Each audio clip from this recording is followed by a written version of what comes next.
Antoine Clément, bonjour. Vous êtes le responsable marketing de Yamaha pour l'Europe, donc en charge notamment d'assurer la continuité du fabuleux destin, il faudrait dire, de la MT-07. MT-07 qui évolue en 2021, vous le voyez notamment au niveau des lignes, toujours aussi typé, toujours aussi caractéristique, avec un effort notamment sur la face avant qui reprend le phare de la MT-09.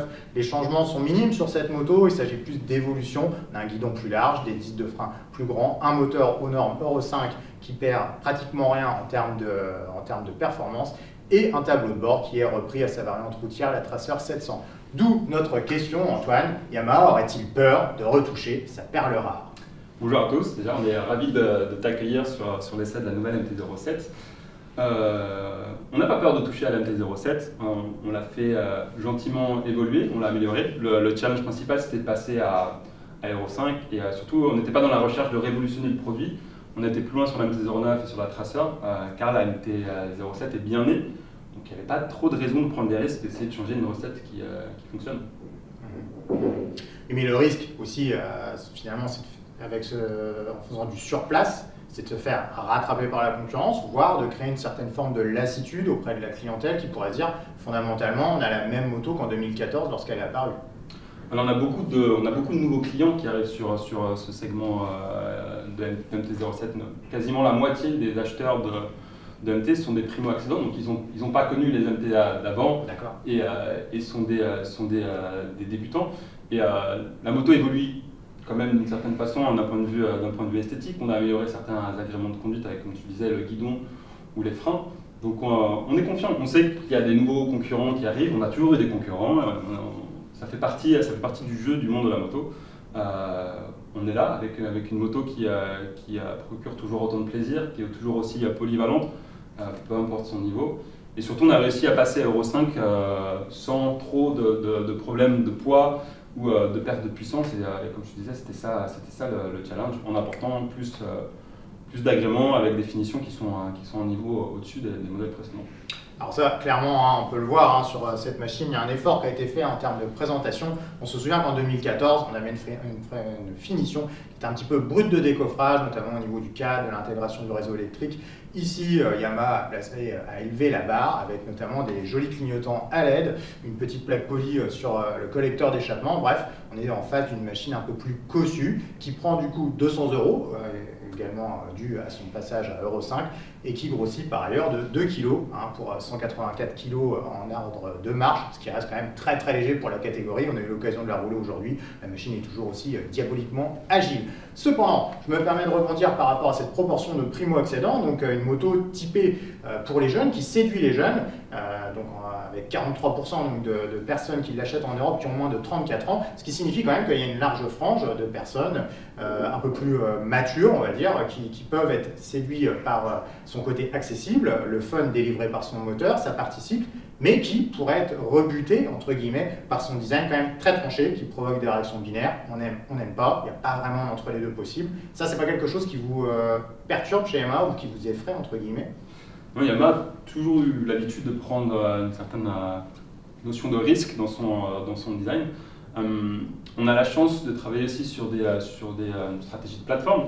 Donc on a cette MT-07 qui est un design, comme tu disais, qui est jeune et marqué. C'est ce qu'on veut quand on voit une Yamaha dans la rue, on voit pour la reconnaître, on ne veut pas qu'on la confonde avec une autre marque. Et il n'y a pas de danger. Donc en effet, ce design, ces écopes qui sont assez trapus, ce feu avant a une identité forte au premier coup d'œil. Comme je disais, il y a la plateforme. Donc un client qui aurait peut-être certains doutes sur ce design qui est un peu trop audacieux à leur goût, on a toujours la possibilité d'avoir une XSR 700 qui a des lignes plus classiques, ou encore, même si c'est dans un autre segment, une Tenere 700 ou une Tracer 700 qui sont dans d'autres segments. Après, c'est une moto qui est dans cet état dans lequel vous l'achetez. On a aussi des packs accessoires, vous l'achetez en noir, elle est un peu plus passe-partout. On a des bulles qui existent, des bulles sport, des bulles qui protègent un petit peu plus. Donc, on a aussi des façons de rendre cette MT aussi on va dire plus polyvalente en termes de design grâce aux accessoires et aux couleurs. C'est vrai que quand on l'a lancé avec cette campagne du Dark Side of Japan, on veut taper fort, on veut montrer que c'est une moto résolument moderne. Mais je suis convaincu que nos clients y verront aussi dans le fait d'avoir des finitions qui soient plus haut de gamme, un peu à LED, des clignotants à LED, que ça pourra aussi plaire aux clients qui sont dans une tranche d'âge un peu supérieure aux jeunes primo-accédants. Cette thématique du dark side of Japan, donc littéralement le côté obscur du Japon, elle fait référence donc à cette sous-culture underground du Japon. Est-ce qu'un motard européen, quel que soit son âge, son profil, peut vraiment s'identifier à cette culture qui se situe quand même très loin de lui? Je pense que beaucoup de nos clients ont la curiosité ou la culture de savoir que le Japon a deux visages. Yamaha ou les marques japonaises en général, on véhicule souvent cette image qui est vraie, cette image de fiabilité, de robustesse, d'ingénierie, de sérieux. Mais je pense qu'aussi beaucoup de nos clients savent que le Japon, c'est pas que ça, et qu'il y a aussi quelque chose qui est beaucoup plus créatif, beaucoup plus underground. Et c'est une partie aussi de l'identité du motard en général.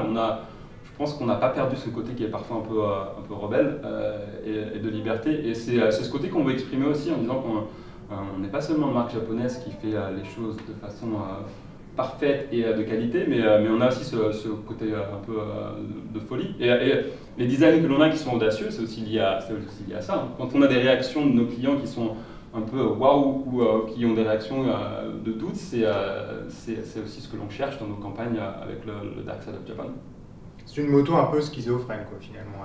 Elle a deux visages, quoi. Elle est docile, c'est une moto de moto-école, mais elle a aussi ce grain de folie, notamment grâce à son moteur. Son moteur, j'en profite de faire une parenthèse, il ne perd que 1,4 cheval pour s'établir désormais sa puissance à 73,4 chevaux et 67 Nm de couple. Autant dire qu'on est vraiment sur les mêmes performances quasiment que l'an dernier. Donc en cela, rassurez-vous, futurs acheteurs, vous avez vraiment un package au niveau mécanique qui ne craint personne.